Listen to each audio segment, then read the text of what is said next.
Welcome to Comics Bazaar, the channel of comics commentary and arcana. So elsewhere on the channel you'll have seen my commentary series on X-Men Volume 2, issues 1 to 11 by Jim Lee and Chris Claremont and Scott Lobdell later on, after Claremont left. So when did Jim Lee first create X-Men comics? Well, his first gig was as a fill-in artist for the regular artist on Uncanny X-Men, Mark Silvestri, and this is that issue. So it's Uncanny X-Men 248, cover dated September 1989. So from this issue to X-Men #1, the best-selling comic of all time, there is a gap of just 2 years. So that is some stellar ascent for Jim Lee's star in the interim mere 24 months. But this is his first issue. The cover is by Jim Lee and regular series inker Dan Green, and it features a dramatic scene where Storm is apparently killed, and killed indeed by her teammate Havok. So at this time in 1989, the X-Men are based in Australia, and the team consists of Colossus, Psylocke, Havok, Wolverine and Storm. Rogue was a member of the team too, and she left the previous issue going through the Siege Perilous, and she wouldn't reappear until issue 269, a year and a half later, which is an issue that I'll look at in another video on the channel. So this is Psylocke here in her costume of the period, prior to going through the Siege Perilous herself and re-emerging as the Jim Lee Asian version of Psylocke. Havok here, Colossus and Storm. Okay, so let's open this one up. The issue opens with a splash, a two-panel splash of Wolverine charging towards the camera, so to speak, and then being shot down in the bottom splash panel. So quite a dramatic opening. The title of this story, The Cradle Will Fall. The creators, Chris Claremont, the seminal X-Men writer for 16 years. Jim Lee, guest penciler, Dan Green, series inker, colorist Glynis Oliver, and letterer Tom Orzechowski. So turn the page here, and we have a excellent double page splash of Donald Pierce here with the cloak, Lady Deathstrike here, and then the Reavers. Now the Reavers were characters who were guards at the Hellfire Club in New York, and were cut up by Wolverine in an issue of Uncanny X-Men. I think it might be 133, when Wolverine is attacking the Hellfire Club in an attempt to free the X-Men who were captured there in the middle of the famous Dark Phoenix saga. So what happened later is the guards weren't actually killed, but they were badly sliced and mutilated by Wolverine, and Donald Pierce gave them a new lease of life by fitting them out with robotic body parts. So they're now cyborgs.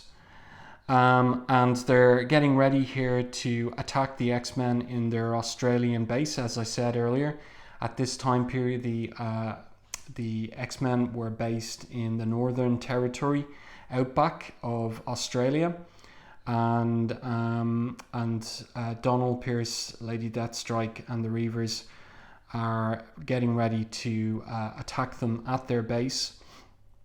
And in particular, they're practicing on how to take down Wolverine, because he is the deadliest of the X-Men, and they all have different personal histories with him.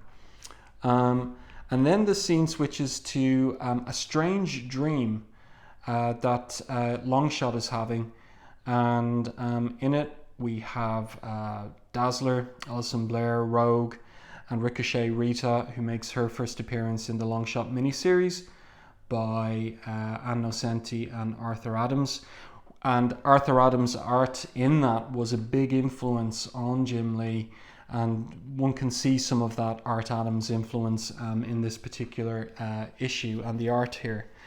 So no doubt he enjoyed drawing this sequence.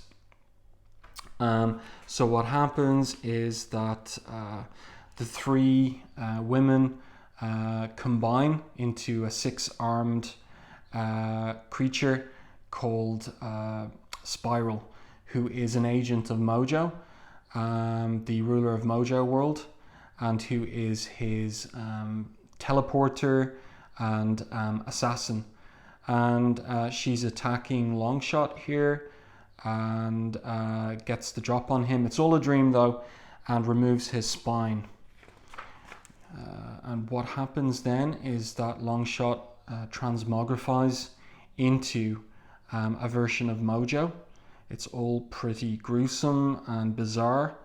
And elsewhere in the Outback, Storm is in dream time, a dream time that is sustained by Gateway, who is this mysterious aboriginal who has been assisting the X-Men by teleporting them here and there in the world, so that they can act to contain threats or rescue mutants who are under threat.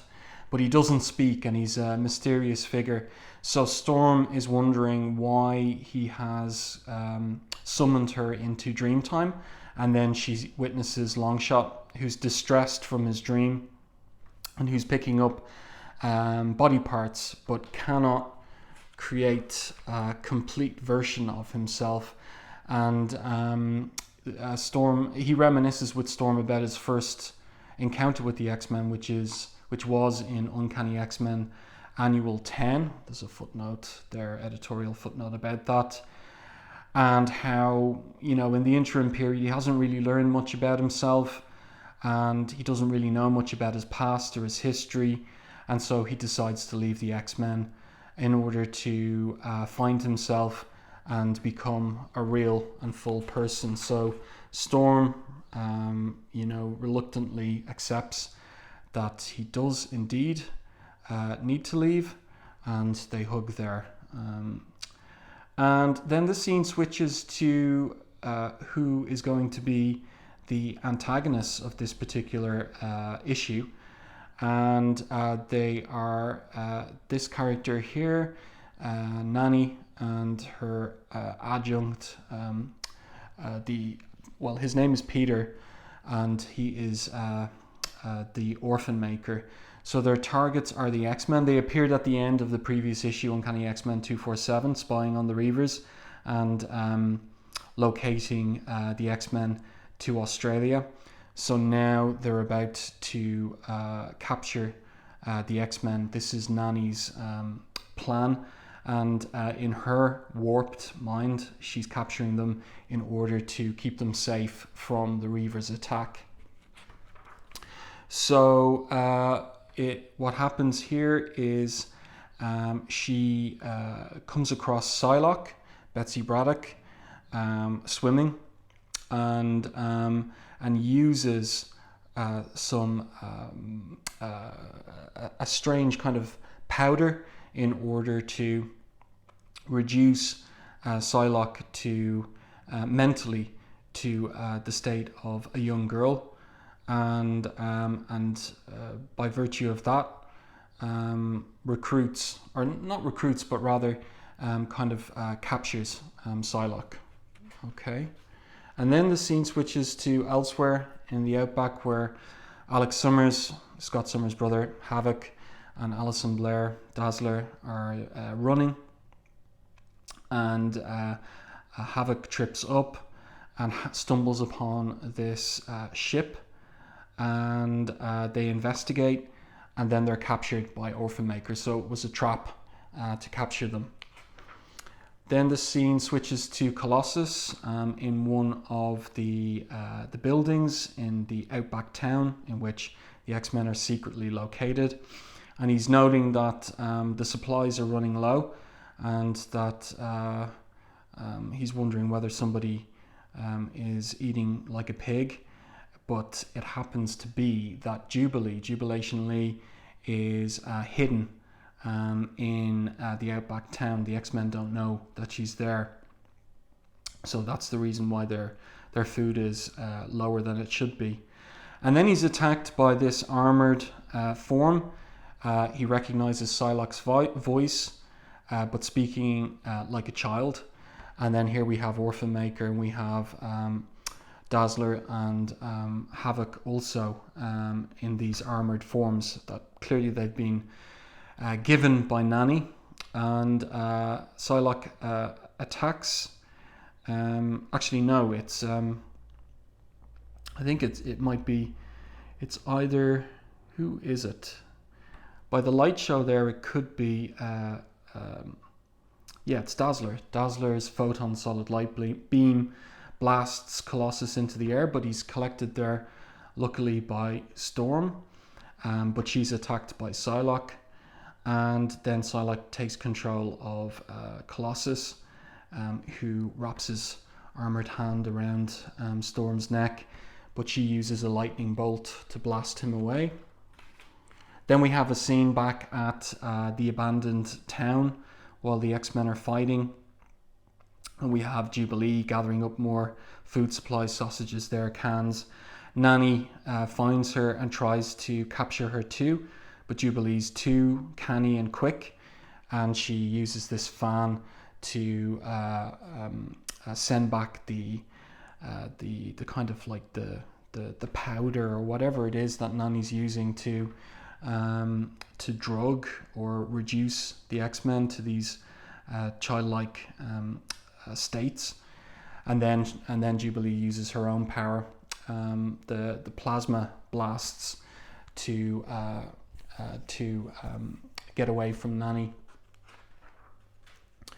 So then what happens is Nanny is immobilized. She can't get upright, and she's spinning around there. And what happens next is Storm is taking charge and attacking Havok and Dazzler, and then Psylocke faces off against her. And what happens is that Orphan Maker goes to protect Nanny from Colossus, who's free again from Psylocke's control. He rescues Nanny there. They enter their ship, and they're making their escape when Storm goes after them. And then Nanny uses the ship to grab Storm with one of these tentacle arms. And Havok has gotten free of the armor, and he's struggling with the mental control that Nanny had over him. But he, in his confused state, he uses his power to blow the ship out of the air, but doesn't realize that Storm is aboard the ship. So what has happened? They go after they go to the crash site, and it appears that Storm is dead, and that Havok inadvertently has killed her. So there you go, Jim Lee's first complete issue of X-Men comics, Uncanny X-Men 248, inked by Dan Green. And I think you'll agree it's pretty excellent art. At the time, Jim Lee had come off a run of Alpha Flight comics and was the regular artist of Punisher War Journal, and doing quite well there. But this artwork, and in particular really the storytelling, actually is really, really good, fluent, accomplished already. And Jim Lee would be invited back for another series of fill-in issues, 256, 257 and 259, which I will look at in upcoming videos. So I hope that you enjoyed this video. If so, please like, and if you haven't done so already, subscribe to the channel, and I will talk to you again in another video. Stay tuned.